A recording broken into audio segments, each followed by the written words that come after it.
नहीं, आज वो हमारे लिए रणनीति बनाता, हमारे लिए। उसका वास्तविक अस्त्र तो उसकी नीति ही है। वो कृष्ण कोई साधारण मनुष्य नहीं है ना। अरे महामायावी है वो, महामायावी। वो समय को अपने मुताबिक चलाना जानता है, और इतना ही नहीं, वो अपने पक्ष के अनुसार परिस्थितियां भी बदल देता है। समझ गए? इसीलिए हम आरंभ से चाहते थे कि पांडवों से कैसे अलग कर दिया जाए उस छलिए को, परंतु तुमने इतना बड़ा अवसर गवा दिया। क्या किया ये है? क्या कर दिया ये तुमने?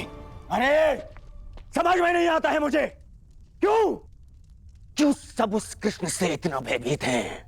क्यों? कुछ नहीं बिगाड़ पाएगा वो। अब तो उसकी सेना भी मेरे अधीन है। कुछ नहीं बिगाड़ पाएगा वो। देखो दुर्योधन, अब इस बात पर वाद विवाद करके समय व्यर्थ करने से कोई लाभ नहीं। जो हानि होनी थी वो तो हो चुकी। अब इस हानि की भरपाई करने का समय आ गया है। उचित कहा आर्य। अब चाहे जो हो जाए, कौरवों की पराजय निश्चित है, क्योंकि ये धर्म युद्ध है। विजय धर्म की ही होगी, और वासुदेव के हमारे पक्ष में आने के साथ साथ न्याय और धर्म भी हमारे पक्ष में है। विजय हमारी होगी। न्यायानाम अधिकाराणाम। ये महाभारत भारत का नव निर्माण करेगा।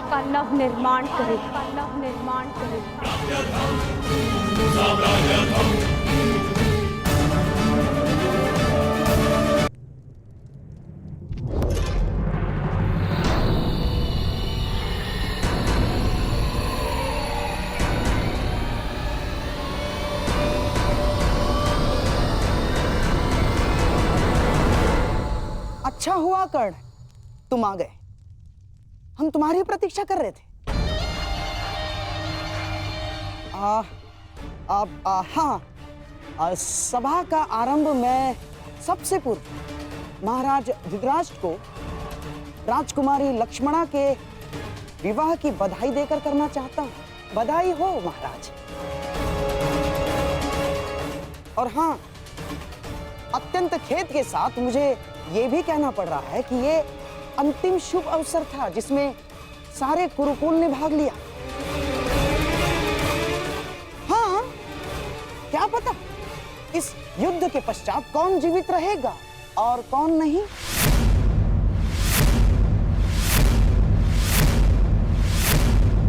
स्पष्ट रूप से कहिए गंधाराज, आपका तात्पर्य क्या है? अब से पूर्व तो आपने इस प्रकार के विचार कभी प्रकट नहीं किए, और अब जब दुर्योधन ने कृष्ण को ना चुनकर नारायणी सेना को चुना है, तो अब इस प्रकार के विचार क्यों? आपका प्रश्न उचित है महामहिम, परंतु यदि मैं अपनी भूल स्वीकार भी करता हूं, तो क्या वो भूल मैं सुधार सकता हूं? कर्ण, तुम्हारा इस विषय में क्या कहना है? मेरा मानना है कि हमें वार्तालाप में समय व्यर्थ नहीं करना चाहिए। हमें अपनी सेना को प्रशिक्षण देकर उन्हें और शक्तिशाली बनाना होगा। अपनी सेना में अधिक से अधिक महान योद्धाओं को एकत्रित करना होगा। मेरा एक और मानना है कि हमें युद्ध के लिए तत्पर रहना चाहिए।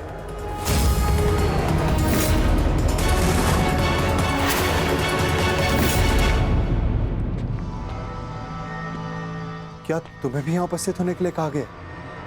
हाँ भ्राताश्री, मुझे प्रहरी ने निद्रा से उठाकर संदेश दिया कि हमें शीघ्र ही यहाँ उपस्थित होना है। परंतु क्यों और किसके आदेश पे? ये आदेश मैंने दिया है।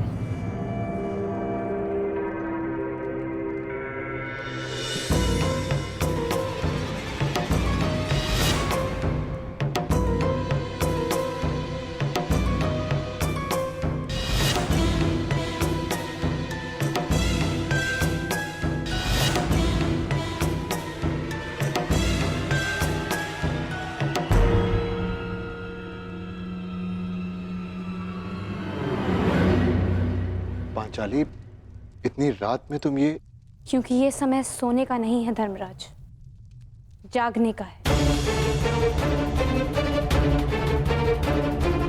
और जो बात मैं कहना चाहती हूँ उसके लिए सूर्योदय की प्रतीक्षा नहीं कर सकती। ऐसा क्या है पांचाली?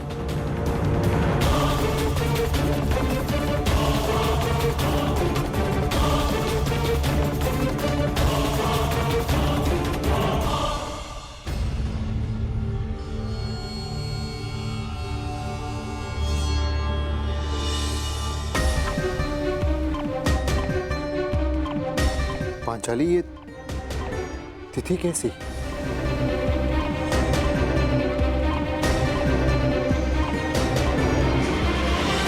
ये वो तिथि है आर्य जिस दिन हम कौरवों के विरुद्ध युद्ध आरंभ करेंगे।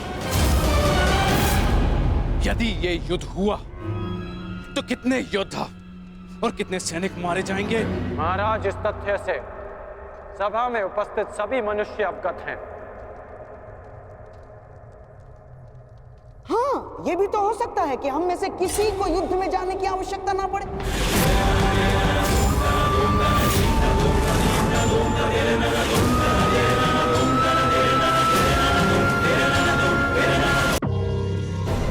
महामहिम, जैसे पुराणों में मैंने पढ़ा है कि स्वयं भगवान भी अपने शत्रुओं को एक अंतिम अवसर देते हैं, तो क्या हम अपने शत्रु को अंतिम अवसर नहीं दे सकते? दे सकते हैं ना महामहिम? गांधार राज, युद्ध होना निश्चित है और होकर ही रहेगा। और इसकी उल्टी गिनती प्रारंभ हो चुकी है।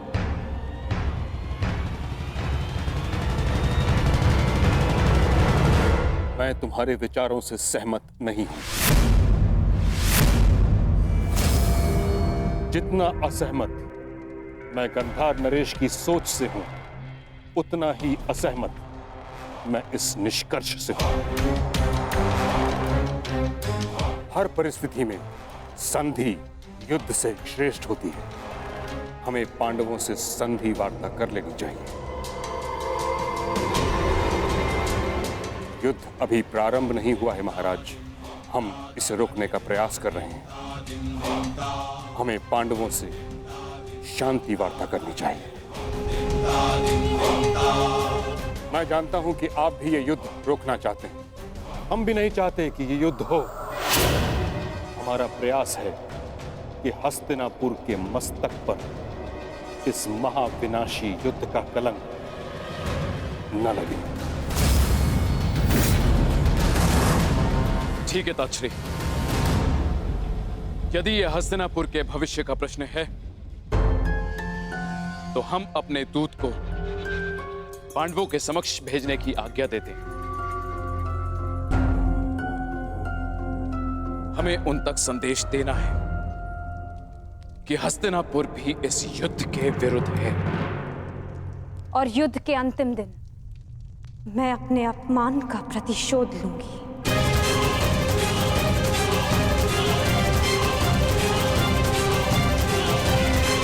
जिस दिन दुर्योधन का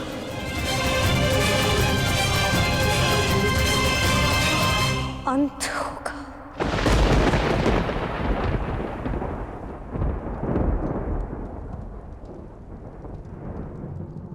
महाराज, ऐसे ये मेरा अंतिम निर्णय है कर्ण। हमें अपनी ओर से एक प्रतिनिधि चुनना होगा। क्या आपके मस्तिष्क में कोई नाम है महाराज? संजय।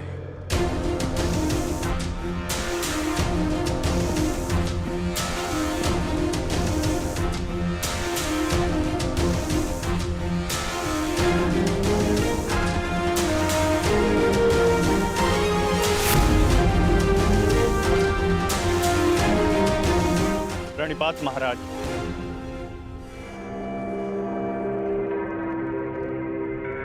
मुझे भी संजय के साथ जाने की आज्ञा दीजिए महाराज।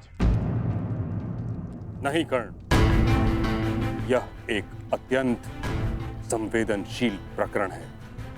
हमें योद्धा नहीं नीति परख मनुष्य चाहिए।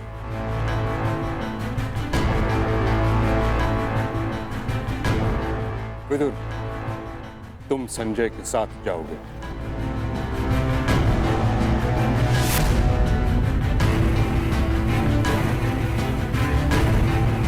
तो ठीक है, विदुर और संजय दोनों हस्तिनापुर की ओर से शांति प्रस्ताव लेकर जाएंगे। ये एक पारिवारिक प्रकरण है और हम नहीं चाहते कि परिजन ही परिजनों का रक्त बहाए। उचित है पांचाली, उचित है। अब ये युद्ध तुम्हारे बताए हुए दिन ही आरंभ होगा।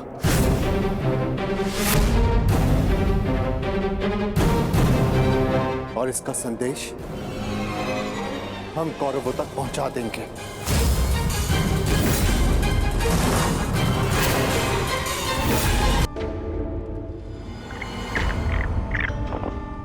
अपने खेल पर ध्यान रखो दुर्योधन, नहीं तो तुम मुझे परास्त नहीं कर पाओगे। क्षमा कीजिए महामाश्री, आपके इस चौसर में आपके जितना कौशल नहीं है मेरा, और खेल में मेरा ध्यान नहीं लग रहा है, क्योंकि मुझे समझ में ही नहीं आ रहा है कि आपने ऐसा किया क्यों। मैं पांडवों के समक्ष प्रस्ताव ले जाने के विरुद्ध था, आपने मुझे बाध्य किया। क्यों? आप पांडवों का विनाश नहीं चाहते? आप बदल गए क्या? क्यों आपने पिताश्री को शांति प्रस्ताव ले जाने के लिए मनाया?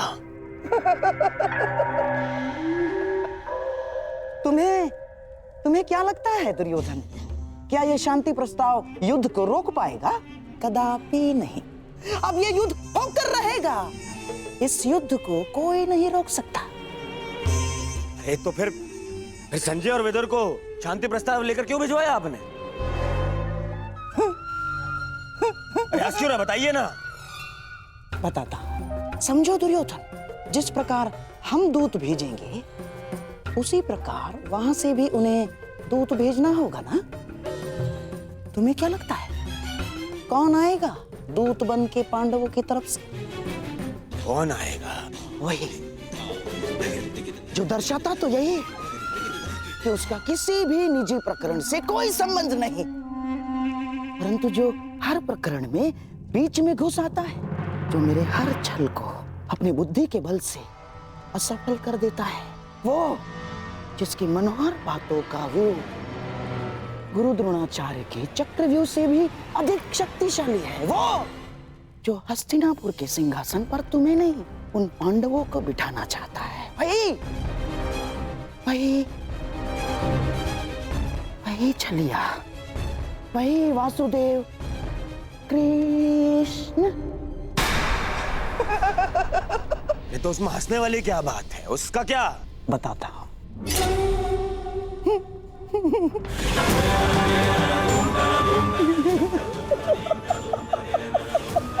चलिए।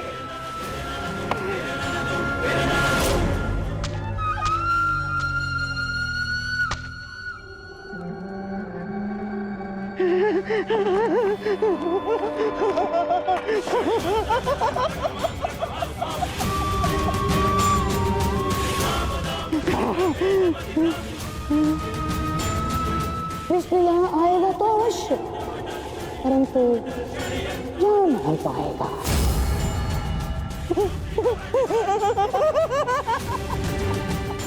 जा नहीं पाएगा।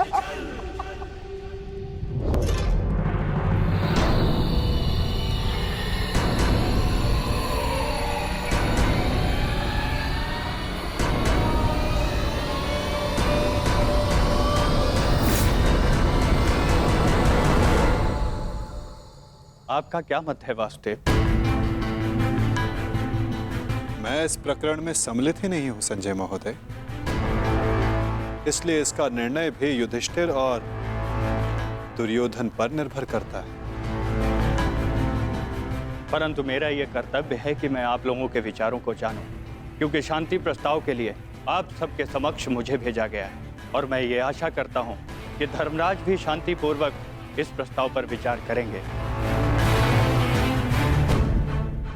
वो तो इस पर निर्भर करता है कि आपके युवराज का क्या विचार है। मैं केवल महाराज धृतराष्ट्र का संदेश लेकर आया हूं वासुदेव। युवराज दुर्योधन के विचार मैं नहीं जानता, क्योंकि मेरे पास दिव्य दृष्टि नहीं है।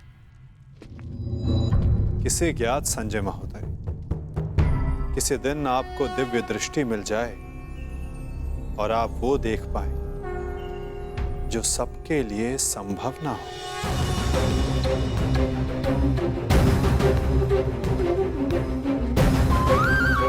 धर्मराज, आपके समक्ष हस्तिनापुर से शांति प्रस्ताव आया है। क्या विचार है आपका?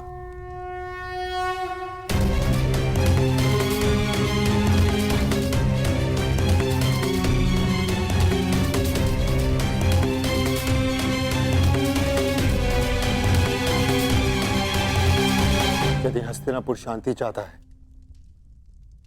तो हमें भी युद्ध करने की कोई ललक नहीं।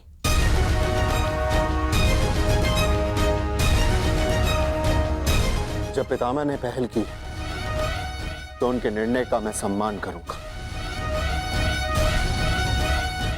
परंतु ये युद्ध केवल मेरा नहीं, मेरे अनुजों का भी है और पांचाली का भी। इसलिए उनका मत जानना भी अत्यंत आवश्यक है।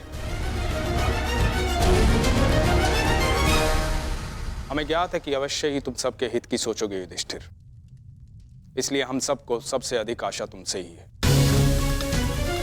मुझे विश्वास है प्रतिकार और प्रतिघात के स्थान पर तुम शांति को महत्व दोगे। जहां तक शेष पांडवों का प्रश्न है, मुझे विश्वास है कि ये सब तुम्हारे निर्णय का सम्मान करेंगे।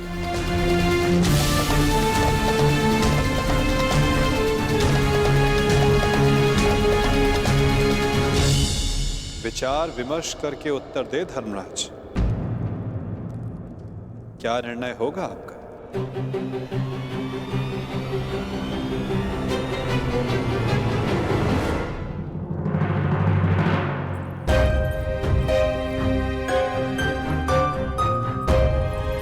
वृषसेन। अरे लक्ष्मणा, कैसी हो? मैं ठीक हूँ, परंतु तुम्हें यहाँ देख के आश्चर्य हुआ। तुम यहाँ कैसे? वो मैं शाम से मिलने आया था। हाँ, परंतु कुमार शाम से पहले मैं तुमसे मिलना चाहती थी। परंतु क्यों? क्योंकि अब केवल तुम ही अपने मित्र को इतनी बड़ी भूल करने से रोक सकते हो। सांब युद्ध में न केवल अपने पिता के विरुद्ध खड़े हो रहे हैं, अपितु वो स्वयं हस्तिनापुर की ओर से नारायणी सेना का नेतृत्व कर रहे हैं। परंतु अभी भी कुछ नहीं बिगड़ा है वृषसेन।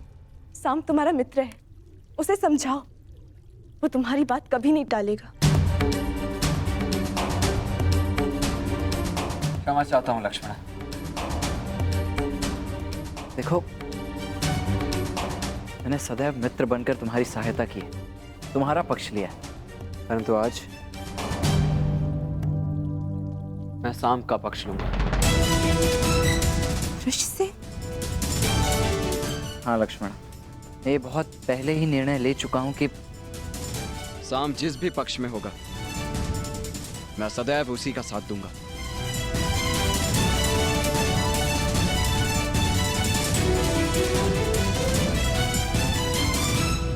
परंतु तुम्हें चिंता करने की आवश्यकता नहीं है लक्ष्मण। मेरे जीते जी सांब को कुछ नहीं होगा, विश्वास करो मेरा। पक्ष जो भी हो, हानि तो मेरे परिवार को पहुंच रही है ना वृषसेन।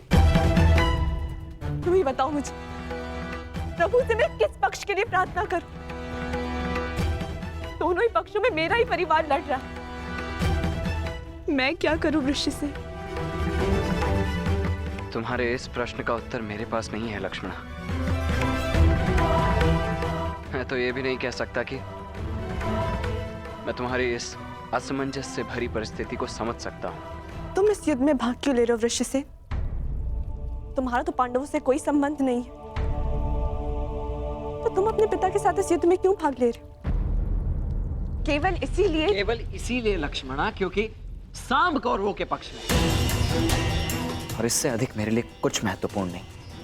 वृषसेन, तुम्हें भान है तुम कितनी बड़ी भूल कर रहे हो। नहीं भान है तुम्हें।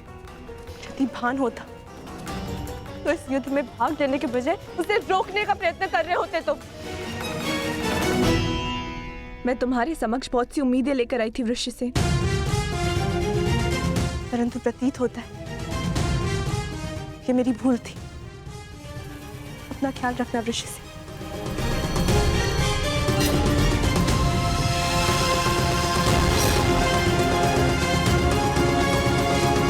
अब मैं तो क्या, कोई भी इस युद्ध को होने से रोक नहीं सकता है लक्ष्मण। तुम्हारा अपमान मुझे स्मरण है पांचाली, परंतु इस महायुद्ध में केवल महाविनाश होगा। दोषियों को दंड अवश्य मिलेगा, परंतु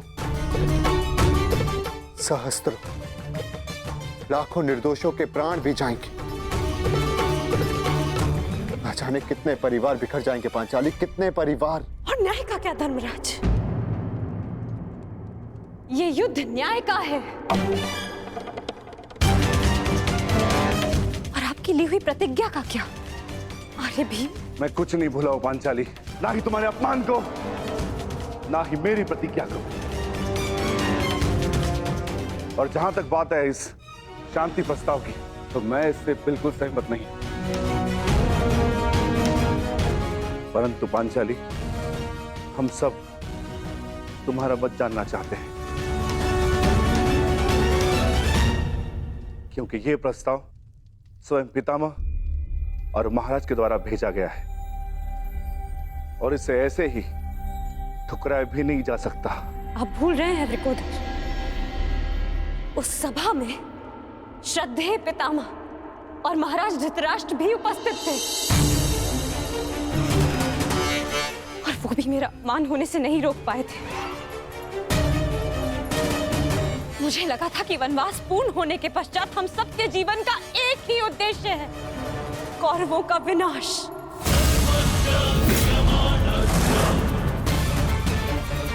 परंतु अब मुझे ऐसा प्रतीत होता है कि आप सबके लिए केवल प्रस्ताव ही महत्वपूर्ण है।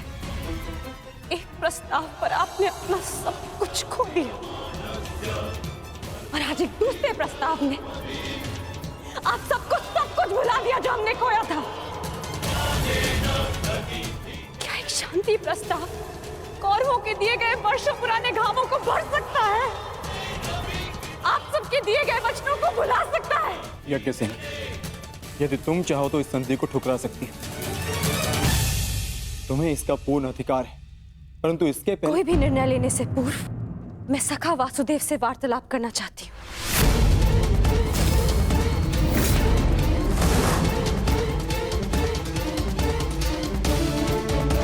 क्या हुआ? सखा कहाँ है? वो हस्तिनापुर के लिए प्रस्थान कर रहे हैं। परंतु क्यों? परंतु क्यों? पांडवों की ओर से शांति दूत बनकर।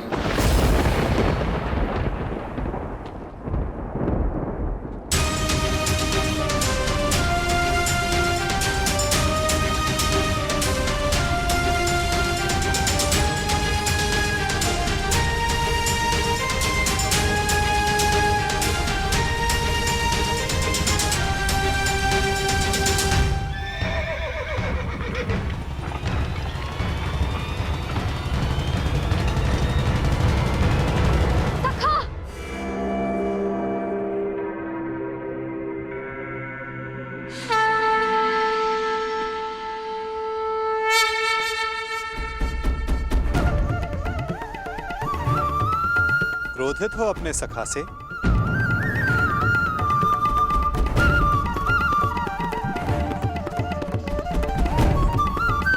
हो अपने सखा से?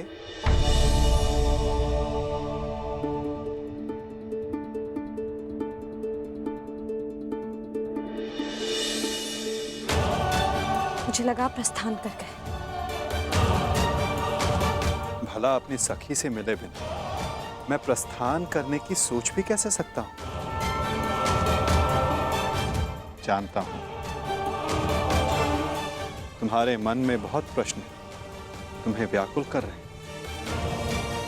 जो कुछ भी तुम्हारे हृदय में है कह सकते हो। मैं वचन देता हूं तुम्हारे हर प्रश्न का उत्तर देगा ये सखा। ठीक है, तो बताइए कहां जा रहे थे आप? हस्तिनापुर पांडवों के शांति दूत बनकर अपनी सखी का अपमान भूल गए अब सखा। अपमान करने वालों के समक्ष संधि का प्रस्ताव लेकर जा रहे हैं आप। मुझे आपसे ये आशा नहीं थी सखा। आप उन दोषियों से गले मिलने को तत्पर हो गए जिन्होंने मेरे।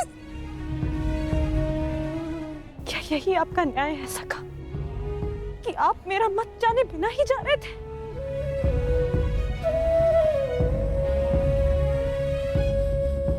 नहीं सखी, ऐसा नहीं। मैं भली भांति जानता हूं कि तुम्हारा मत क्या है, और मैं तुम्हें वचन देता हूं कि तुम्हारा मत और मंतव्य दोनों ही पूर्ण होगा सखी। और इसीलिए मैं हस्तिनापुर जा रहा हूं। जो कह रहे हैं मुझे समझ नहीं आ रहा है सखा। मैं शांति दूत बनकर इसलिए जा रहा हूं सखी क्योंकि पहले संदेश हस्तिनापुर से आया है, परंतु अभी शांति प्रस्ताव स्वीकार नहीं हुआ है। मैं इसलिए जा रहा हूं ताकि कोई ये ना कह सके कि शांति प्रस्ताव होते हुए भी पांडवों ने आक्रमण किया, या फिर शांति प्रस्ताव का उत्तर नहीं दिया। मैं आपके इस उत्तर से संतुष्ट नहीं हो सका।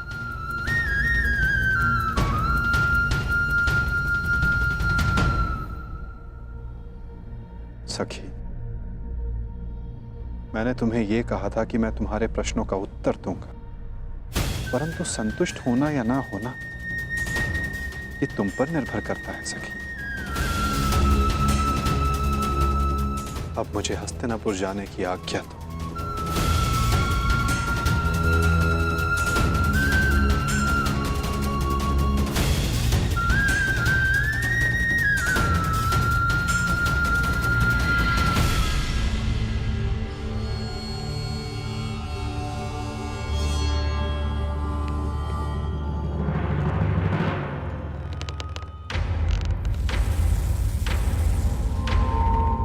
कहाँ थे पुत्र?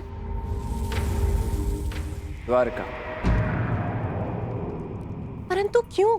मैं पहले ही बता चुका हूं कि मैं इस युद्ध में भाग ले रहा हूं, और उसी पक्ष से लड़ने वाला हूं जिस पक्ष से मेरा मित्र साम लड़ने वाला है। साम युवराज दुर्योधन के पक्ष में है,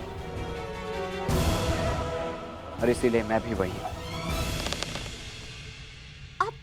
मौन क्यों है? समझाइए, इसे रोकिए। अपने पति को अपने आराध्य वासुदेव के विरुद्ध खड़ा देखना क्या कम था, जो अब मेरा पुत्र भी उनके विरुद्ध खड़ा होगा? नहीं, मैं तुम्हें इस युद्ध में भाग नहीं लेने दूंगी। कुछ नहीं होने दूंगी तुम्हें।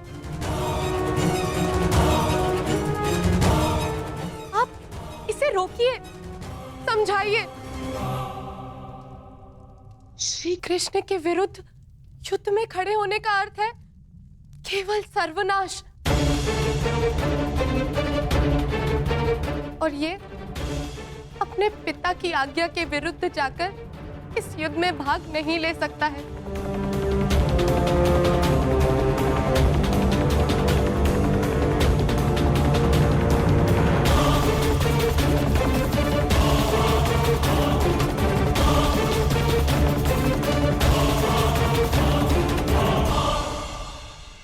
जब तुमने मुझ पर बाण छोड़ा तो तुमने मेरे सीने को लक्ष्य बनाया था,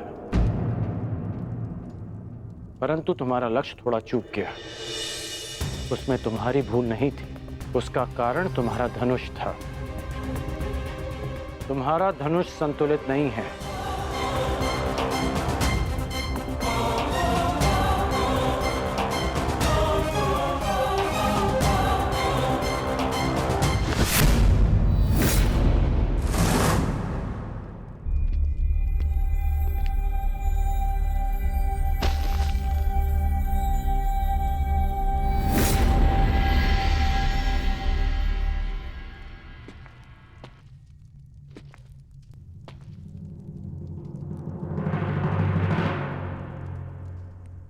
ये बिल्कुल संतुलित धनुष है। इसे मैंने अपने हाथों से बनाया है। जो तुम्हें इसी का प्रयोग करना है। लक्ष्य कभी नहीं चूकेगा।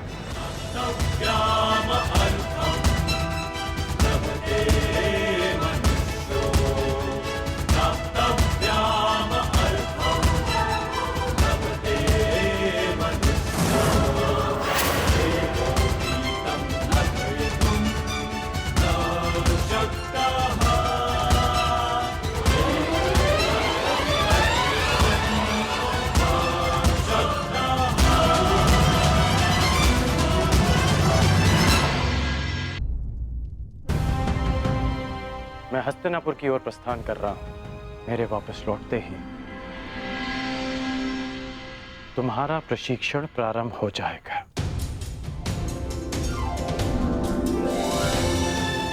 कदाचित हमारी सोच में मतभेद हो, परंतु हमारे पक्ष में कोई मतभेद नहीं।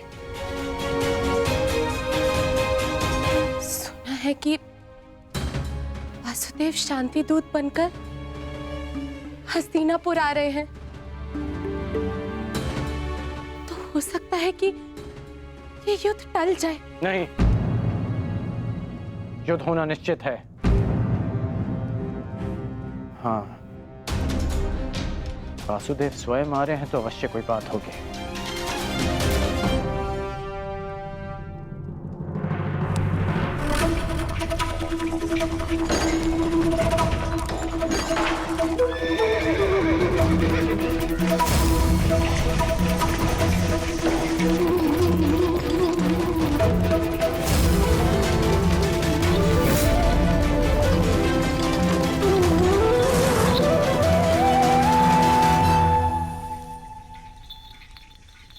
देख रहे हो दुर्योधन, ये कोई साधारण धातु नहीं है, बहुत विशेष धातु है ये, जिसका आविष्कार असुरों ने किया था देवों को बांधने के लिए।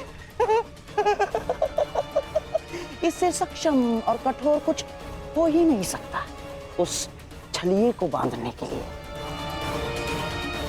अब उसके आते इसी से उसे बंदी बना लेंगे।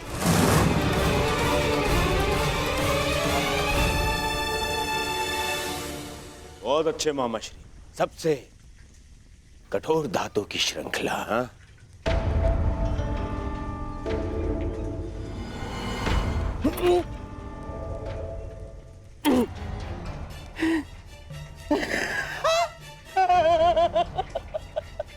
देखो, मैंने कहा था ना तुमसे। परंतु मैं ये देखना चाहता हूं कि ये कितनी कठोर है। तो कर लो प्रयास। दासो, मामाश्री को इसमें बांध दो। ये क्या कह रहे हो तुम?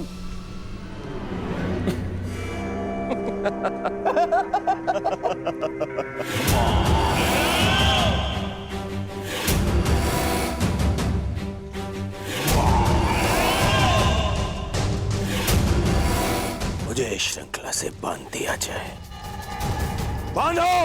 अरे बांधो बांधो।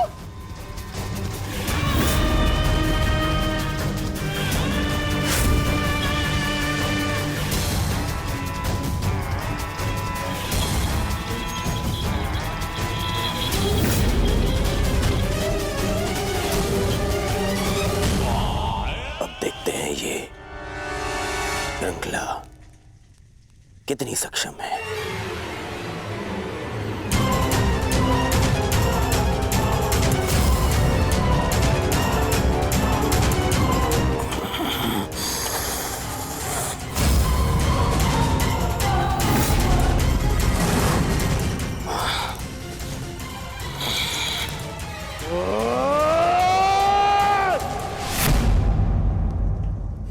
अद्भुत, निसंदेह ये अद्भुत है। अब हुआ पूर्ण प्रबंध उस उस वासुदेव के स्वागत का।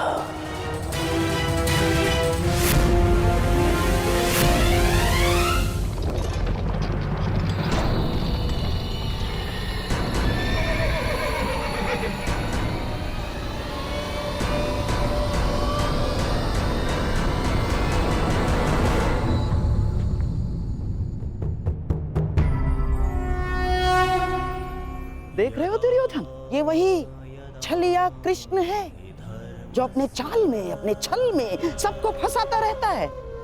ग्लानिर्भवति भारत। आज ये स्वयं मेरे रचाए चक्रव्यूह में फंसने आ गया।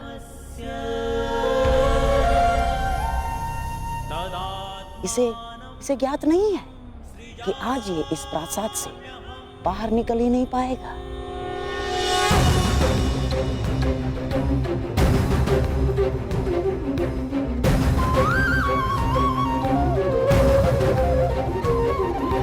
यदा यदा धर्मस्य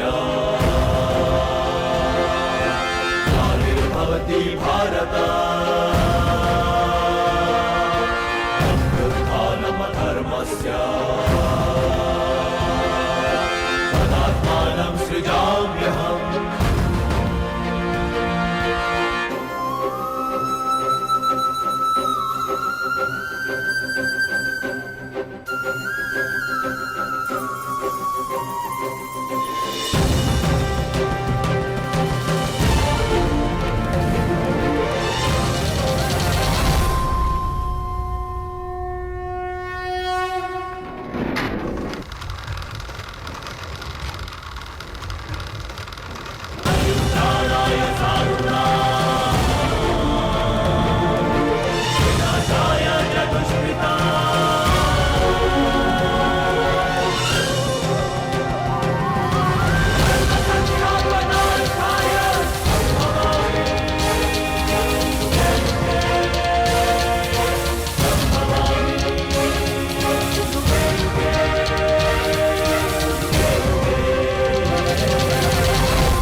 नारायणं नमस्कृत्य नरं चैव नरोत्तमं देवीं सरस्वतीं व्यासं ततो जयमुदीरयेत्।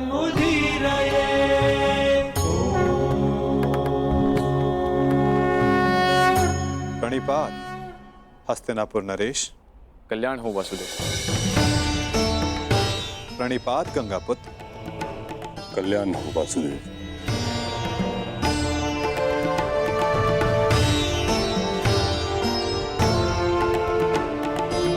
प्रणिपात समधि श्री। स्वास्थ्य। प्रणिपात गांधार नरेश। प्रणिपात मुरली मनोहर, आपका स्वागत है हस्तिनापुर में। प्रणिपात वासुदेव, मैं समस्त हस्तिनापुर की ओर से आपका आभारी हूं कि आपने शांति प्रस्ताव को एक अवसर दिया और हस्तिनापुर आए। अवसर तो धर्मराज ने दिया है महात्मा विदुर, अपने बड़ों के प्रस्ताव को आदर देकर।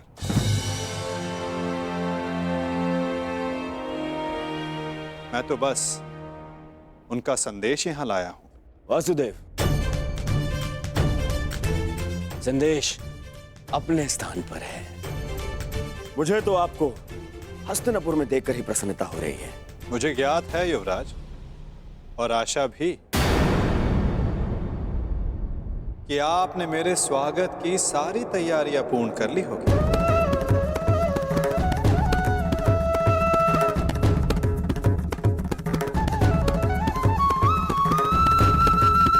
मेरे स्वागत की सारी तैयारियां पूर्ण कर ली होगी। अवश्य। आप मेरे समधी जो हैं। चलिए, आइए मेरे कक्ष में चलते हैं। मेरे कक्ष में चल के आदर सत्कार ग्रहण कीजिए। आपके मुख से ऐसे वचन सुनकर संतोष हुआ युवराज, और अधिक प्रसन्नता इस बात की हुई कि आपने मुझे शांति दूत के रूप में स्वीकार किया। ये शांति प्रस्ताव के बारे में हम कल बात करेंगे। आप यात्रा से आए हैं, विश्राम करें, थकान दूर करें। आइए। क्यों नहीं युवराज, अवश्य।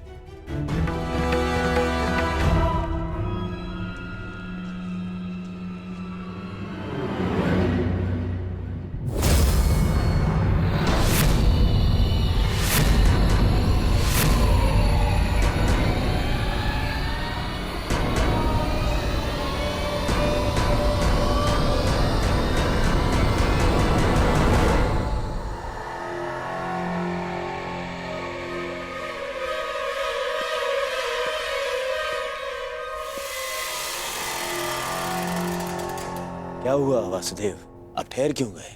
मैं आपके सत्कार भाव का सम्मान करता हूं युवराज, परंतु मैं शांति दूत हूं, शरणागत नहीं। और वैसे भी पांडवों ने मुझे अपने पक्ष में चुना।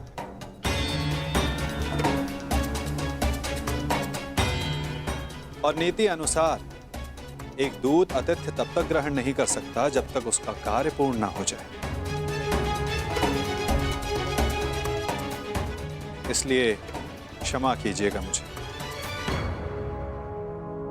मैं आपका सत्कार ग्रहण नहीं कर सकता।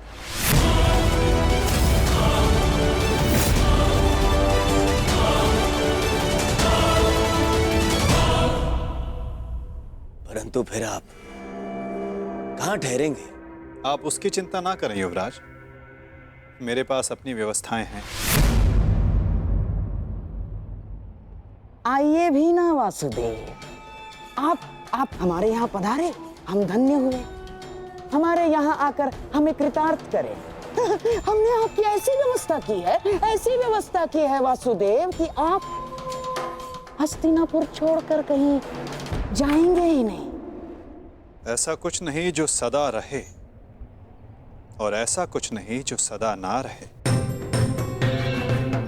तो फिर मेरे यहाँ होने ना होने का क्या अर्थ रह जाता है गांधार नरेश?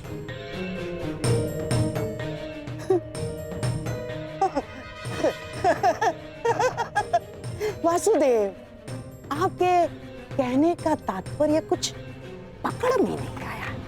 यदि सागर में अपना हाथ डालोगे तो ऐसा अनुभव होगा कि संपूर्ण सागर तुम्हारा है गांधार राज। और यदि उसी सागर को मुट्ठी में बंद करने का प्रयास करोगे तो कुछ नहीं पाओगे।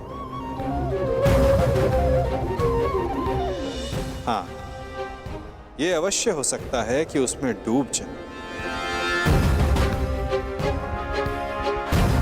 प्रणिपात।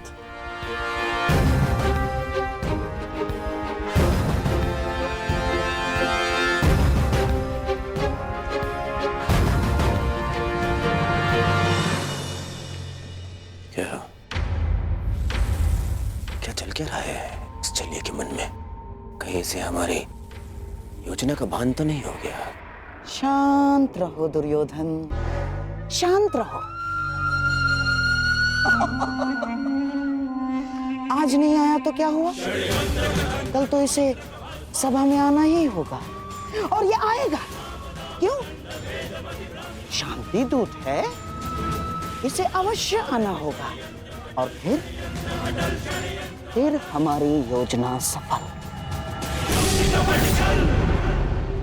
वासुदेव, आपका आतिथ्य बनने का सौभाग्य मिला, मेरे लिए सम्मान की बात है। आशा करता हूं ज्येष्ठ पांडु पुत्रों की ओर से कोई सकारात्मक संदेश लाए होंगे।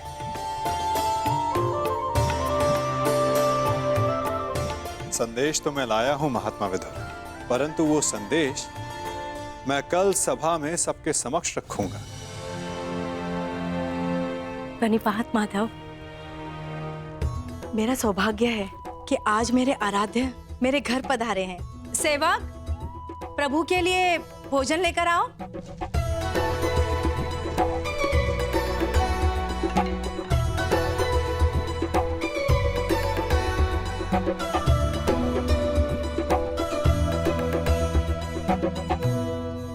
लगाइए प्रभु।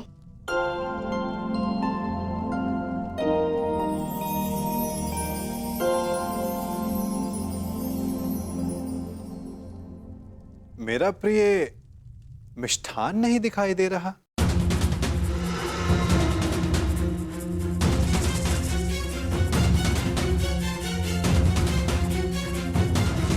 आपको मिष्ठान बहुत प्रिय है वासुदेव, परंतु जब से कुलवधू का राजसभा में अपमान हुआ, हमने मिष्ठान त्याग दिया। हाँ वासुदेव,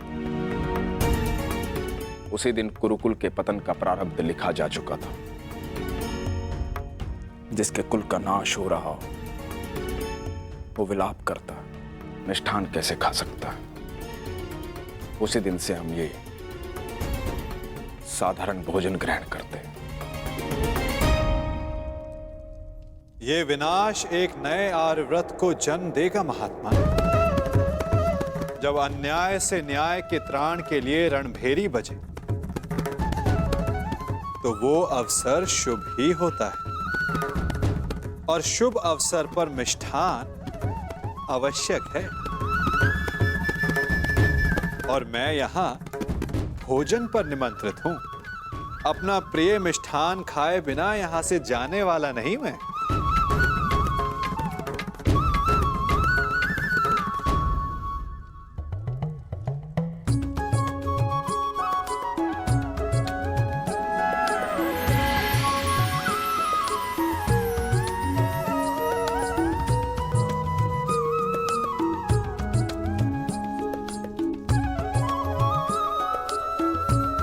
आइए मिष्ठान ग्रहण कीजिए। वाह काका श्री वाह।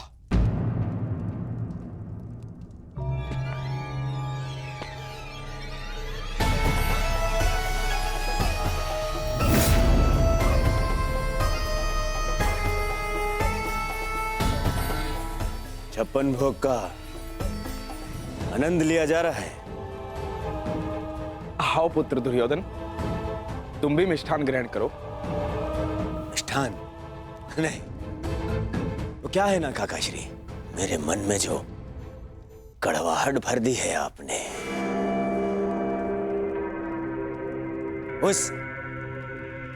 इस मिष्ठान की मिठास से मिट नहीं सकती है।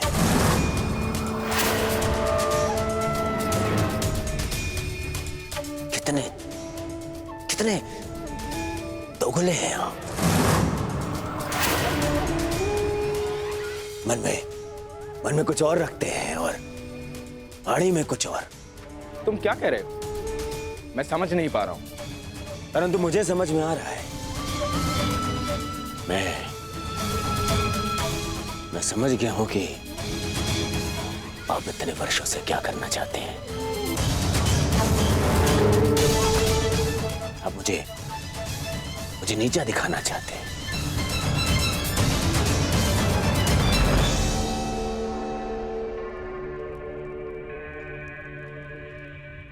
वासुदेव हस्तिनापुर आए।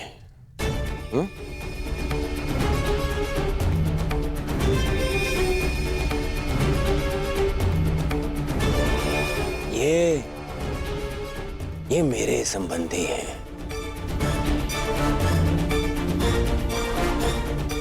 और इन्होंने अपनी सेना की शक्ति भी मुझे दी है, तो दोनों ही नाते से इनका सम्मान सत्कार करने का अधिकार पहले मेरा है। परंतु आपने क्या किया? आप उन्हें यहां ले आए ताकि आप अपने स्वार्थ और षड्यंत्र को पूर्ण कर सके। परंतु वासुदेव को निमंत्रित करने में मेरा क्या स्वार्थ है दुर्योधन? अरे स्वार्थ है काका श्री।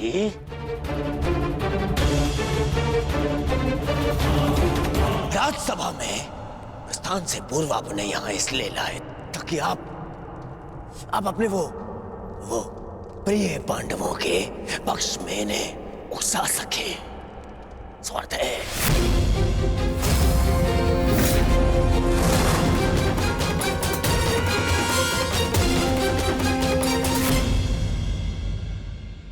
युद्धदान से पूर्व आपने यहाँ इसलिए लाए ताकि आप अपने वो प्रिय पांडवों के पक्ष में इन्हें उकसा सके।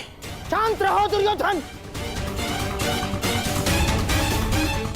हस्तिनापुर के महामंत्री है ये, और एक महामंत्री के समक्ष तुम इस भांति बात नहीं कर सकते। मूर्खता मत करो। नहीं मामाश्री, नहीं, आज मुझे बोलने दीजिए। इन्होंने आज तक केवल पांडवों का साथ दिया और मेरा विरोध किया। दुर्योधन, अपनी वाणी पर संयम रखो।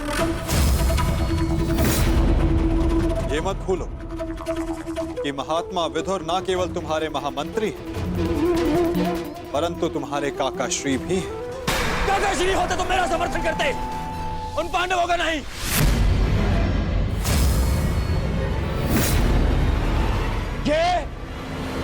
ये केवल एक कृतज्ञ षड्यंत्रकारी है और कुछ नहीं।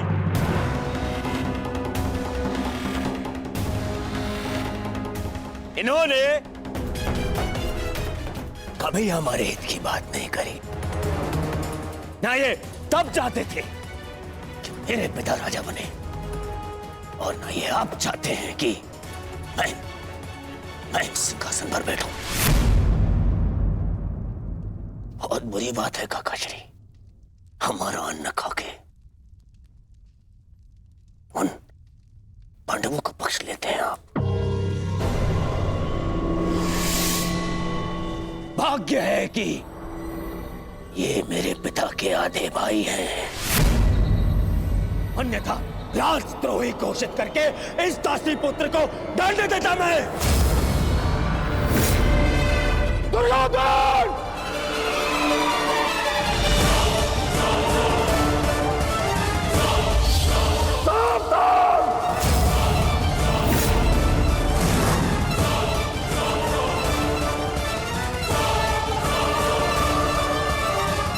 ये आप क्या कर रहे हैं आर्य? आप तो शांत रहिए। बालक नहीं है ये, जो इसके हर अपराध को बालक समझकर क्षमा कर दूं। इसे स्मरण होना चाहिए कि मैंने शस्त्र शिक्षा तात श्री भीष्म से ली है। इसने मेरी निष्ठा पर प्रश्न किया। आज जिस प्रकार के शब्दों का प्रयोग इसने किया है, इसे हस्तिनापुर से निष्कासित कर देना चाहिए। निष्कासित तो मुझे आपको कर देना चाहिए। अपनी सीमा का उल्लंघन मत कर दुर्योधन।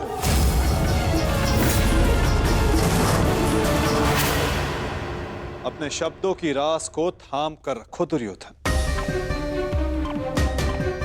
ये मत भूलो कि महात्मा विदुर हस्तिनापुर के महामंत्री और हस्तिनापुर के रणनीतिकार भी। इस समय तुम्हें उनके समर्थन, उनकी सहायता की अत्यधिक आवश्यकता है। बस! ऐसे सैकड़ों महामंत्री मेरे चरण धोते हैं। मुझे इस युद्ध को जीतने के लिए एक दासी पुत्र के समर्थन की आवश्यकता नहीं है। दुर्योधन!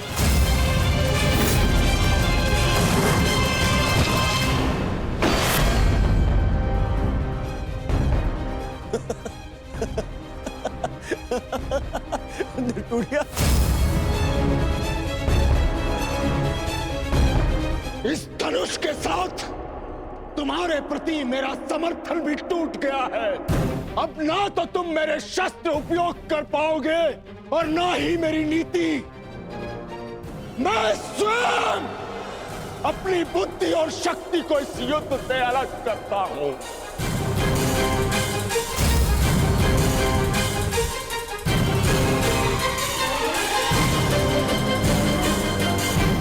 दुर्योधन, हंसना बंद करो ये हंसना। धर्मात्मा, देखिए, क्षमा कर दीजिए इसे। बच्चा है, बालक है ये। छोड़िए मामाश्री, ऐसे दोगले इंसान का हमारे साथ ना होना ही हमारे लिए श्रेयस्कर है। गंधर्वराज, इससे पहले कि मेरे क्रोध से मेरे विवेक का बांध टूट जाए, ले जाओ इसे यहां से। और ना जाओ तो क्या कर लेंगे? ईश्वर के लिए चुप हो जाओ। तुम्हें ज्ञात नहीं है तुमने कितना बड़ा अनर्थ किया है। अब चलो यहां से, चलो चलो।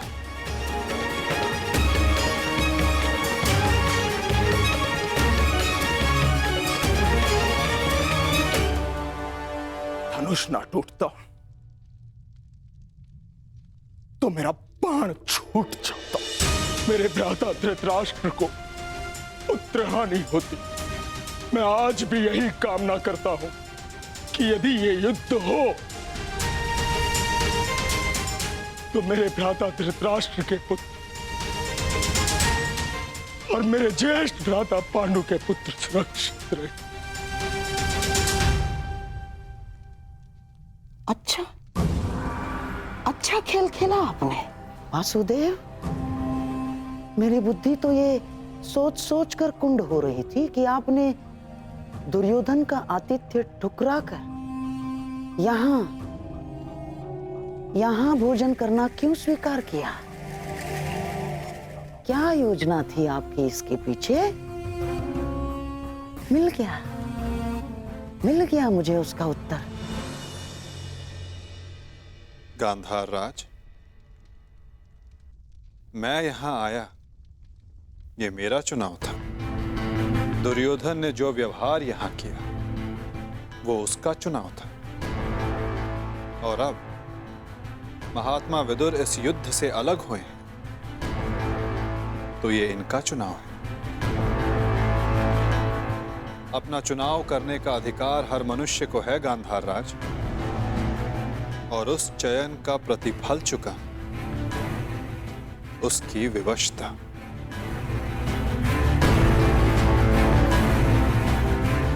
प्रणिपात।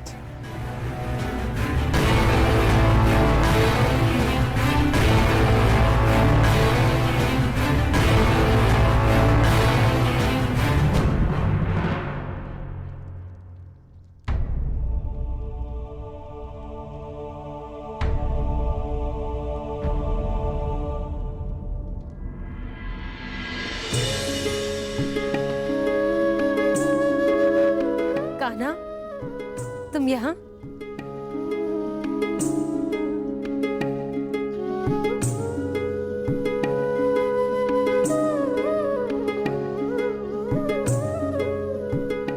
सोचा कि अपनी बुआ को बता दो कि भूखे पेट शयन करने से बुरे स्वप्न आते हैं। मेरी निद्रा और भूख तो तभी उड़ गई थी जब युद्ध की घोषणा हुई थी। कृष्ण,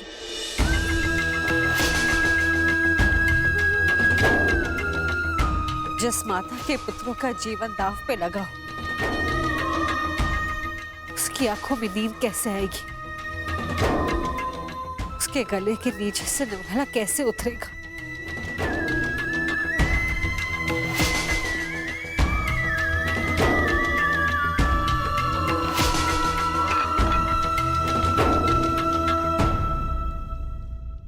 बुआ बैठो।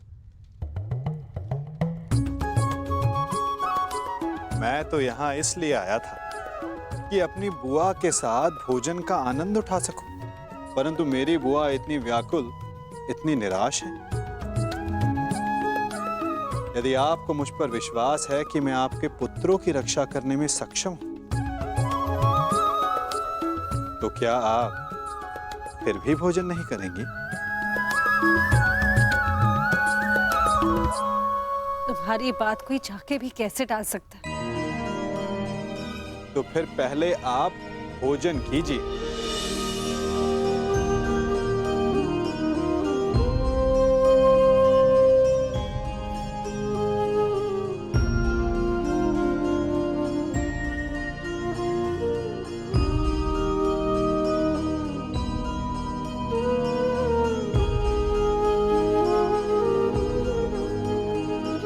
यदि मेरे पुत्र यहाँ थे